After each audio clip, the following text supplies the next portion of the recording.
not doing anything to pay attention around him. Borgmo eventually goes by. But Geert's now 2 seconds clear of Lucas Koenen. Gained 3/10 overall in the lap. 31.3 at sector 1.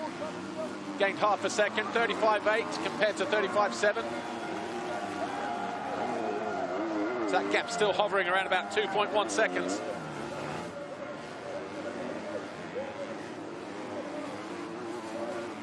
Some riders saying that because of the slower nature of this racetrack, not as fast and open, and therefore you can't dance around on the top.